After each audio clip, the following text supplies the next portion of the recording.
everybody. Welcome back to day 2 of Breakfast with Bob from Challenge Miami. My name is Bob Babbitt. We're brought to you by Challenge North America, City Bikes, Veneto, the Challenge Athletes Foundation, Florida Dairy Farmers, and Wahoo. Our next guest, very new to the sport of triathlon at the pro level, Mr. Matt McWilliams. How you doing, Matt? Good.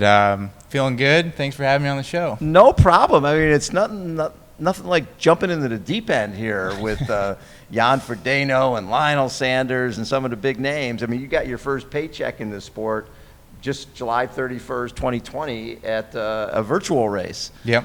So what got you into this sport?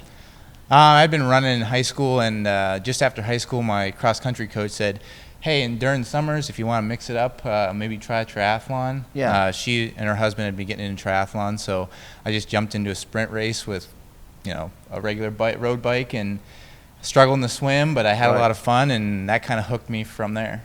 And at the time, you were living in Pennsylvania? Yep. And when did you get serious about this?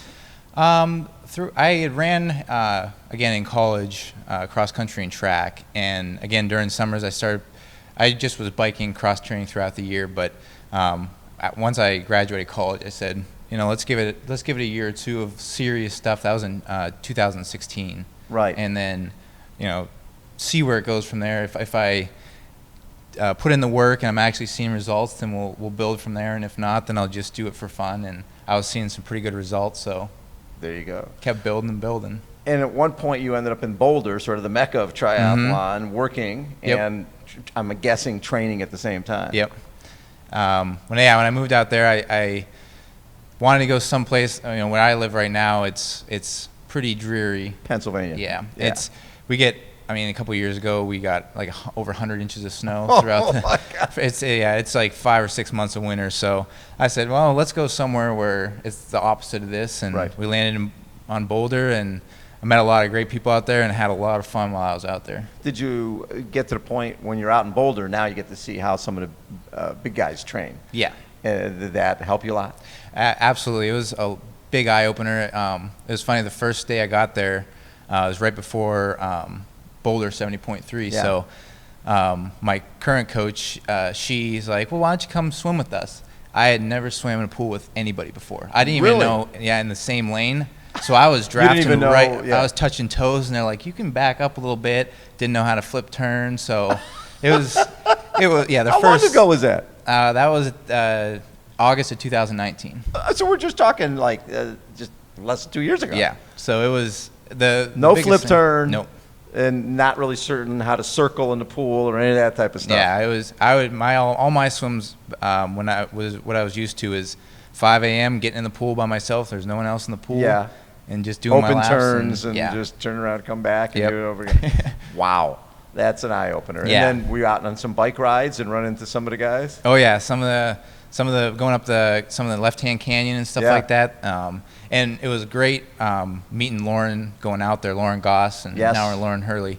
She had the ins and she knew the people, so I immediately jumped in and started training with these guys where I'm just like, I've heard these guys, I've seen these guys race, but now I'm training with them, and it was pretty exciting. So, and then running on like Magnolia Road and stuff like that, it's cool. It's cool just running. You see somebody, and you're like, that's this. There's Tim O'Donnell. Yeah. Oh, there's Mirinda. Yeah. Oh, that's pretty fun. So it was me. Every time I go out for training, I come back and I text my friends, guess who I just saw? Guess who I just trained with? And they're like, you lucky guy. Yeah. But when did you get to the point where you felt like, okay, I'm training with these guys, and I think I'm okay. I think I could go pro and try to race with these guys.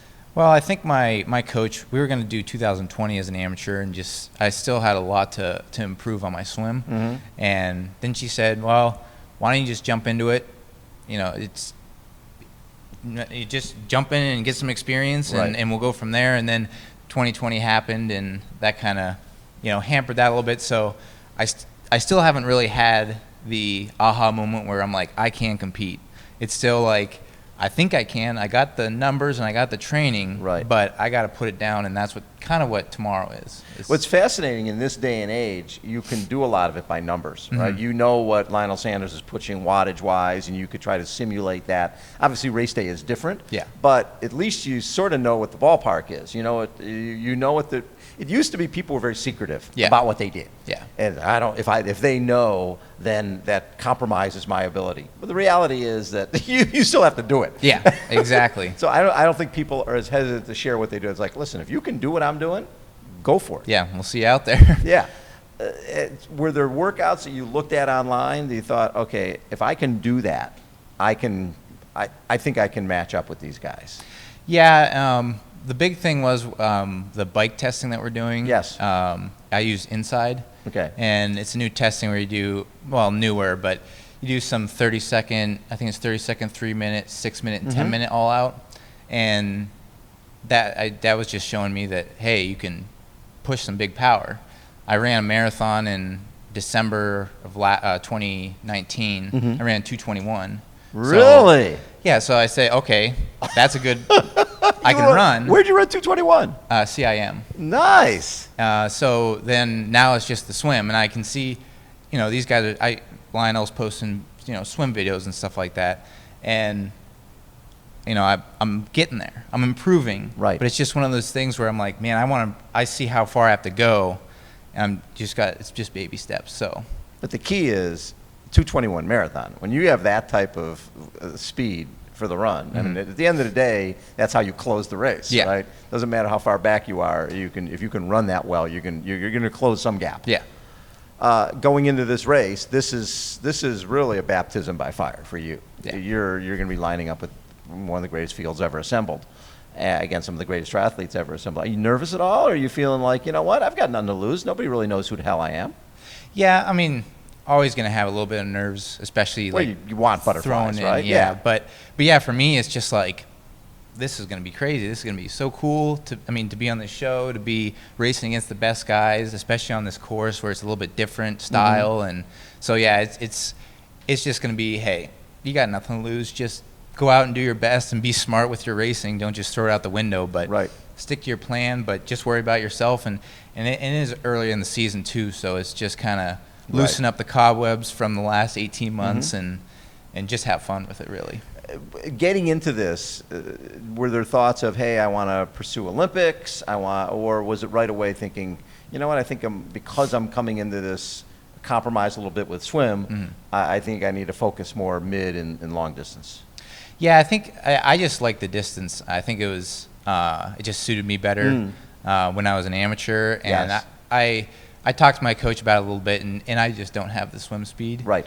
And there's just a lot of improvements that I need to make. So we just thought that this would be the best. And I went into it telling her, I just want to get as good as I can personally get. Sure. I still have a day job. I'm still, doing this in my off time as a hobby pretty much right now. Because like you said, I just earned my first paycheck. But I'm still in the red at the end of the year. Of course. So for me, it's just, let's see how good I can get. And, who knows where that's going to land me. If I work hard, that could put me in the top. I don't know. I'm still climbing. So it's just fun to see the improvements and to have fun with it.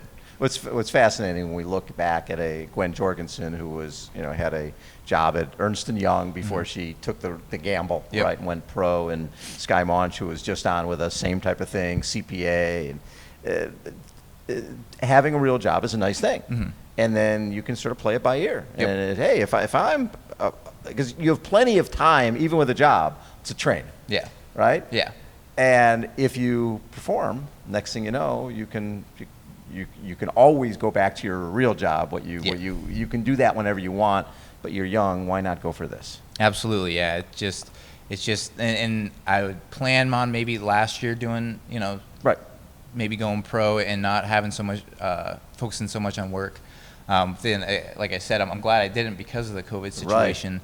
And I think with having a job, it takes off the pressure. You're not racing for a paycheck. Yeah, and you're not racing for rent. Exactly. So it's just for fun still. I mean, I'd love to win some money. Who doesn't? Yes. But it takes that edge off a little bit, and we'll see. I'm just trying to be smart about it, but also there's going to be a time where I will have to make that jump. Right. So now, what is your degree in?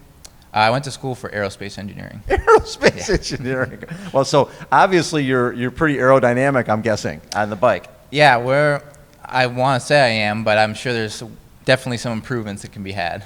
That is very cool. When you're riding sometimes, you look at guys and go, I think I could take some time off of his setup. He's looking a little like he's sitting up in the air a little bit. Yeah, there's sometimes I do that, but then there's other times where I'm like, I know that I need to get more aero because I can just tell that I can see a guy where I'm like, he's way more aero than I am. So it's definitely give and take. Learning every day. Exactly. Love it. Hey, Matt, a pleasure to meet you. I think it's the fact that anytime you've got a 2:21 marathon in your back pocket, that's a good thing. People have got to be worried about you and making sure you're not getting too close to them. Yeah, I'm excited to race tomorrow and see what I got, and I appreciate you having me on the show. Love it. Matt McWilliams has been our guest, everybody. Again, Breakfast with Bob. We are at Challenge Miami. Hold on. We'll be right back.